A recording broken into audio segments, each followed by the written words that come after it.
Pemirsa, pasca debat kedua kandidat kepala daerah DKI Jakarta, sejumlah lembaga survei merilis prediksi tingkat elektabilitas setiap paslon. Elektabilitas ketiga paslon bersaing ketat.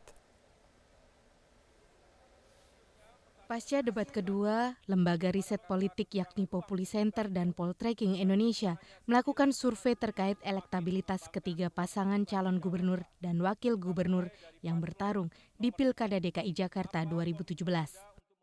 Pada periode Januari hingga Februari 2017, hasil survei yang dilakukan oleh Populi Center menempatkan elektabilitas pasangan calon Ahok Jarot pada urutan pertama, yakni sebesar 40%. Urutan kedua ditempati paslon nomor urut 3 Anies Baswedan dan Sandiaga Uno dengan perolehan angka 30,3%. Sementara elektabilitas Agus Yudhoyono dan Silviana Murni anjlok ke peringkat 3 dengan 21,8%. Menanggapi hal ini, Ketua Tim Pemenangan Anies Sandi dari Partai Keadilan Sejahtera Abu Bakar menyatakan bahwa hasil survei merupakan bahan acuan untuk dapat memenangkan pasangan calon yang diusungnya.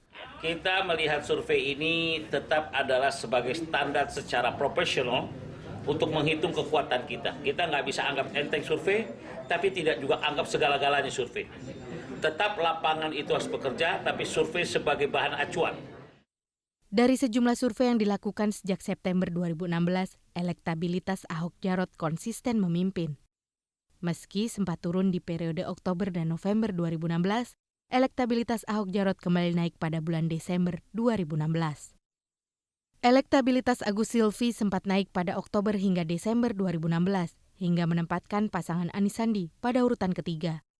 Namun angka tersebut terus turun pasca debat pertama KPU DKI digelar. Elektabilitas pasangan calon urut 1 merosot ke urutan ketiga dengan perolehan angka 25%. Angka ini kembali turun pasca debat kedua dengan hanya menyisakan 21,8%. Lain halnya dengan elektabilitas paslon nomor urut 3 Anies Sandi. Pasca debat pertama dan kedua, elektabilitas paslon ini menunjukkan tren naik. Lembaga survei politik lainnya yakni Poltreking Indonesia merilis prediksi elektabilitas Anies Sandi pada angka 31,50%. Memimpin dua pasangan calon lainnya yakni Ahok Jarot pada angka 30,13% dan Agus Silvi di urutan terakhir dengan angka 25,75%. Meski demikian, Poltreking Indonesia juga mencatat sebanyak 12,62% calon pemilih yang belum menentukan pasangan pemimpin yang akan didukung. Menanggapi beberapa hasil survei yang menempatkan dirinya di urutan terakhir, calon wakil gubernur urut 1 Silviana Murni menyatakan akan terus berusaha menarik simpati warga. Ya, namanya survei itu kan macam-macam ya. Kan survei juga ada survei yang memang objektif menilai, tapi kita hargai semuanya. Terus ada survei juga yang pesanan, tapi saya tidak mengatakan ini sebuah pesanan. Tapi yang pasti masyarakat sudah cerdas. Masyarakat banyak juga golongan middle. Lo yang nggak baca juga tuh survei.